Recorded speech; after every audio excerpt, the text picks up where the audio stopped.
couple days since I've done a video, but hope everybody had a safe, Halloween weekend. This video is going to be a little different. It's going back to the basics of networking in general. This video is not intended to endorse any one particular brand over the other. I'm not receiving any kickback on any of the brands that I may mention in this video. The brands are their own property, so on and so forth.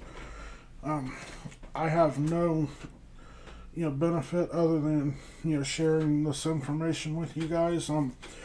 For those that have followed the channel so far, you've seen I've dived into the ubiquity system a little bit. I've covered the Pi-hole, DNS, in fairly detailed, videos. There's still more on that. They'll be coming at a later date. But I figured for those that are, thinking about the whole IT field, that this would be a good video for them. We're going to discuss the basics of what makes up a network, from the routers, the firewalls, the switches, the cable types, and the limitations of some of those cable types. The first one, everybody, well, 90% of you guys should be familiar with it, is the RG6, which is basically your standard cable, for television, satellite, that sort of thing. This is most common in households that get either one of those services, and also is a cable type used for high-speed internet. I know, and many of you probably have heard of different ones like Comcast, Xfinity, Wow, Spectrum. That they all use similar cables like this. This cable, I don't know if you can see it, has a copper core in it. I know my camera may not be doing it justice, but this copper core is what carries the data across the various types of networks. It also has a thick outer shield, and then underneath that there's aluminum, like I can't think of what it is. It's a bunch of little tiny metal wires, like a sheath type thing. Then under that, there's aluminum foil type substance, and then under the aluminum foil type material is the white stuff. And this is all the intent that this cable, it'll take a lot to damage it, to cut it, which is why it's ideal for situations being outside, underground, under your house, if you go that route. And basically it's an all-weather type. Then, in some cases, although I do not recommend doing this, especially if you're running your internet off of, this coax cable, is a splitter. The problem with splitters, if you have the line coming in here, then the signal will degrade because it splits the signal into two. So you can see here, my finger's pointing at, that you have the option of plugging in another coax. My suggestion is, if you're going to use a splitter, you need to get one that will actually amplify the signal. Although that's still questionable as to how reliable it becomes. Your best bet is to have your cable company, if you don't want to do it yourself, run two cable lines. One just for the internet, one just for the television. The television, you can move it, you can add splitters if you want, but as far as the splitter for your internet, I do not recommend it. Now, the maximum speed in my particular market area on this is a gig. I'm not entirely sure what the total capacity for this is. Somebody would have to do some quick Google search to figure that part out. So this would be your connection going into your cable modem. Alright, and then from your cable modem, we go into the next cable type, which everybody should be familiar with. This is the Cat6. The Cat6 cable has four, twisted pairs in it, and you'll notice that this is bigger than the RJ11. The RJ11 is your typical phone line, which almost you don't see it too often anymore because of the affordability of high-speed internet, and everybody, well, a large amount of people are on cell phones. This can go up to 300 feet before the signal degrades, I believe. I'm pretty sure it's 300 feet. If not, somebody can correct me. The speed on this particular cable, although I've not run anything this high yet, is theoretically supposed to be up to 10 gigs.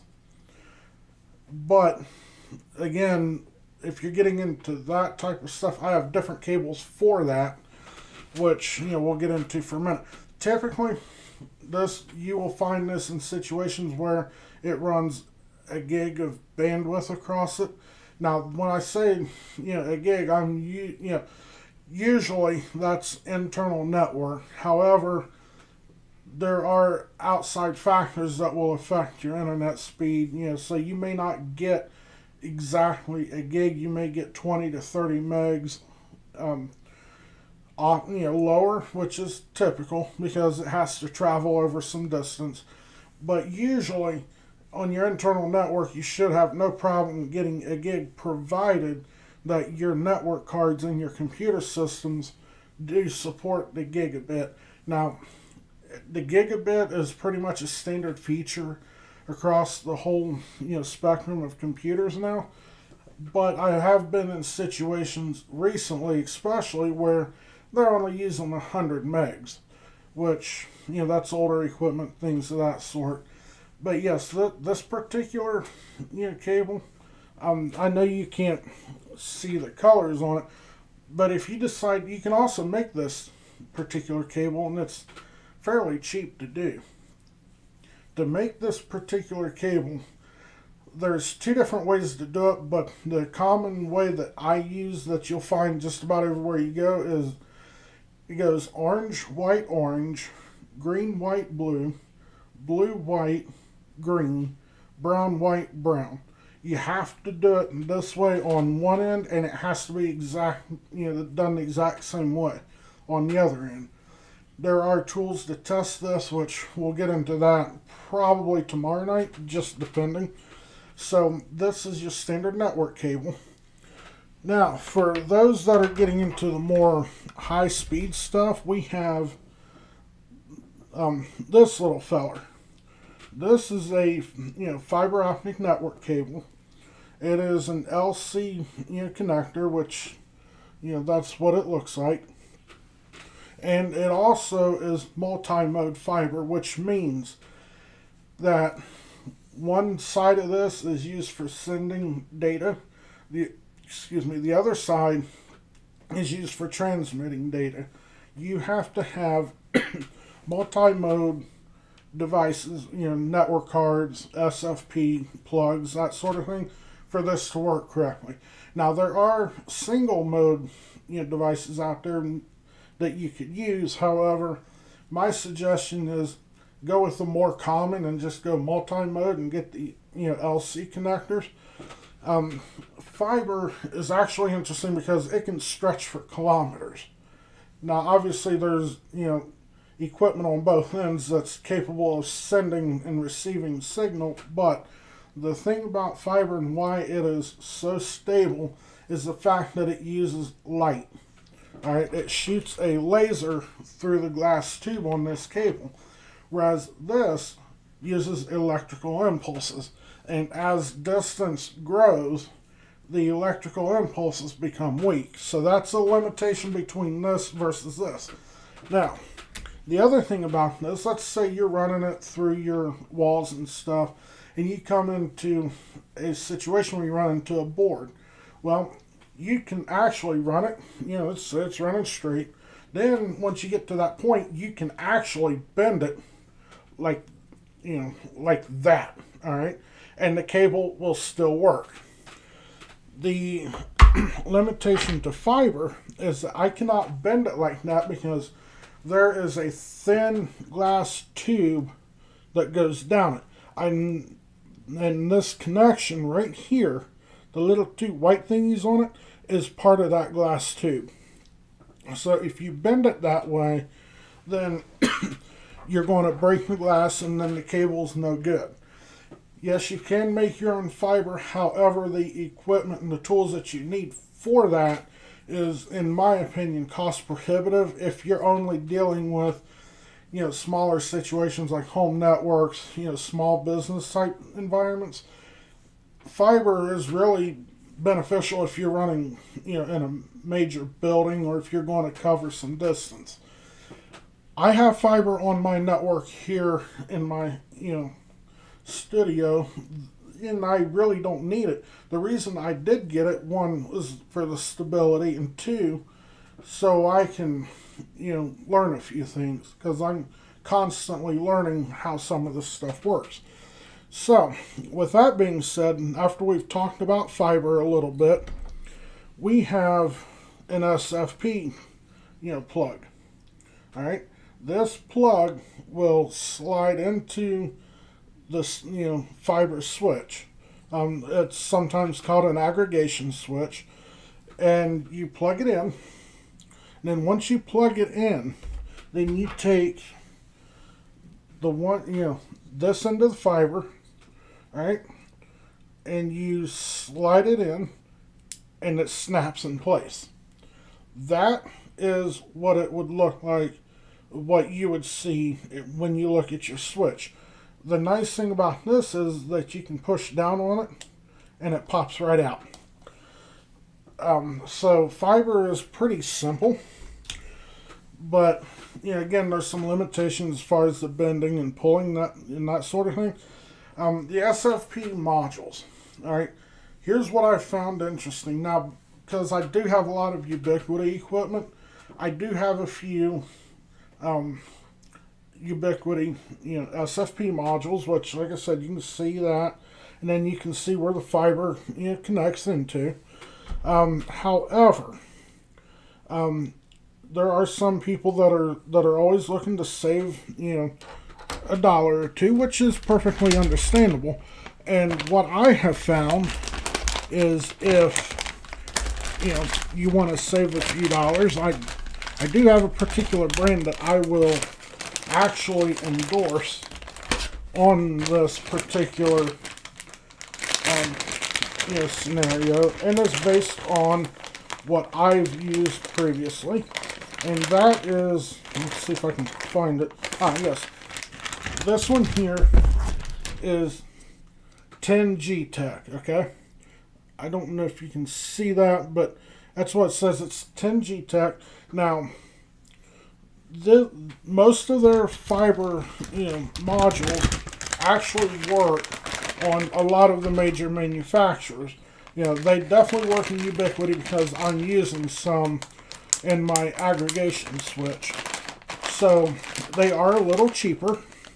They are, more cost effective. So I recommend it if you want to save a few dollars. Quality wise, they seem to be really good. I've not had any issues. And again, a lot of this stuff you can find on Amazon. However, if you're building out your network for the first time, I would suggest going to a micro center if you have, one that's fairly close, or you can go to Micro Center's website and you can get all the equipment you need. If there's something specific, Tiger Direct or Newegg would be good places. However, Amazon's selection, while decent, is not always the cheapest route. Sometimes you have to go elsewhere to find a better deal, which is okay. And then now we're getting into the direct access cable. Now, as you can see, the direct access cable is, cable that's already sealed into this module. This particular direct access cable is rated for 10 gigs.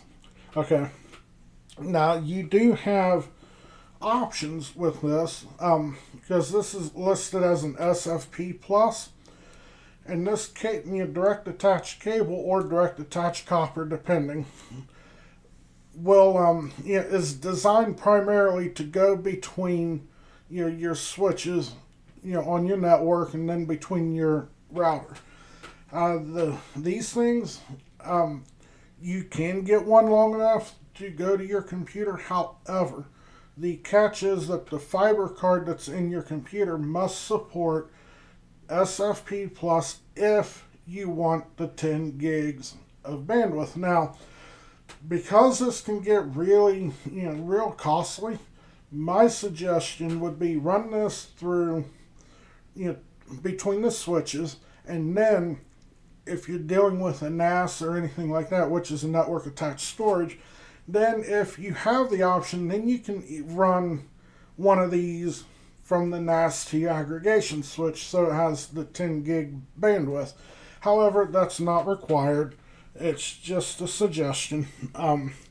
Then, now that we've covered that, I forgot one more thing. These little doohickeys.